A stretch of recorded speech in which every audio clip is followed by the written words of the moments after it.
জলবায়ু সম্মেলন COP29 উদ্বোধনী অনুষ্ঠানে যোগ দিয়েছেন অন্তর্বর্তীকালীন সরকারের প্রধান উপদেষ্টা ডক্টর মোহাম্মদ ইউনূস। আগামীকাল মূল সম্মেলনে ভাষণ দেবেন তিনি। সফরের এই দিনে আগামীতে জানুয়ারিতে বাংলাদেশে অনুষ্ঠেয় যুব উৎসবে যোগ দিতে প্রধান উপদেষ্টার আমন্ত্রণ গ্রহণ করেছেন ফিফা প্রেসিডেন্ট।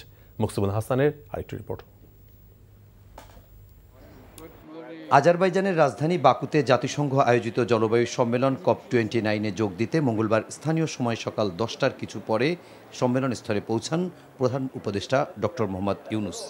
আজারবাইজানের প্রেসিডেন্ট এবং জাতিসংঘের মহাসচিব এ সময় তাকে স্বাগত জানান। সফরের এদিনে বাকুতে COP29 ফাঁকে প্রধান উপদেষ্টা বেশ কয়েকজন বিশ্ব নেতার সঙ্গে সাক্ষাৎ এবং বৈঠক করেন।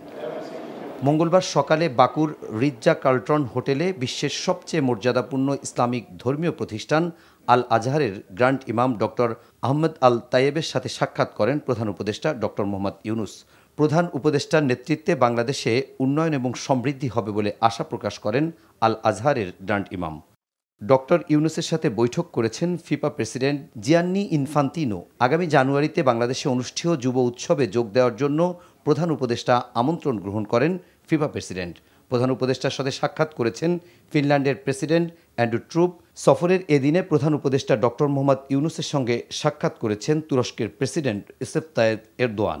বুধবার দুপুরে প্রধান উপদেষ্টা ডক্টর মোহাম্মদ ইউনূস এই সম্মেলনে বক্তব্য রাখার কথা রয়েছে। Before he even took over ওনার একটা 3-0 উপরে উনি একটা বই লিখেছেন, জিরো ওয়েস্ট মানে zero carbon footprint, zero net wealth concentration এবং জিরো আনএমপ্লয়মেন্ট। ওনার এই পুরো মেসেজটা আজকে এই তার ভাষণে থাকবে।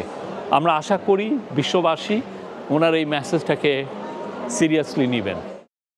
সবুজ বিশ্বের জন্য সংহতি স্লোগান নিয়ে 12 দিনের এই জলবায়ু সম্মেলন অনুষ্ঠিত হচ্ছে। সোমবার স্থানীয় সময় বিকেল 5:15 বিমান বাংলাদেশ এয়ারলাইন্সের একটি ফ্লাইটে প্রধান উপদেষ্টা আজারবাইজানের রাজধানী বাকুতে পৌঁছান। Muksimul Hasan, NTV news, Dhaka. টাকা চুরির জন্য যদি আমার গলায় জুতার মালা পরাইতে হয়, তাহলে আমার শালীর সাথে প্রতারণা করার জন্য তোর ফাঁসি হবে। দুলা ভাই, আপনার তো ঘর জামাই বইলা একটা পরিচয় আছে, আমার তো তাও নাই।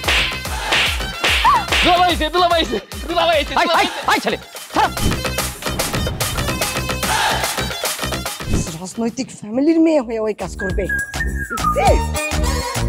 যারে পাবো হারে পিটাবো, রক্তের নেশায় ধরতে, রক্তের নেশায়, কাঁচা রক্তের নেশায় ধরতে।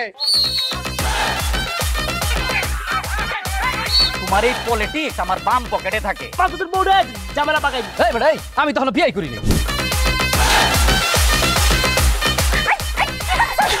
দুইটার আমি গুলি করে মারু। মাসুদরা কোনোদিন ভালো হয় না। আপনার পোশাক এসে দেখে কিন্তু আপনার তালুকদার বংশের লোক মনে হয় না আব্বা, আপনার মনে হয় যে আপনি ফকির বংশের লোক।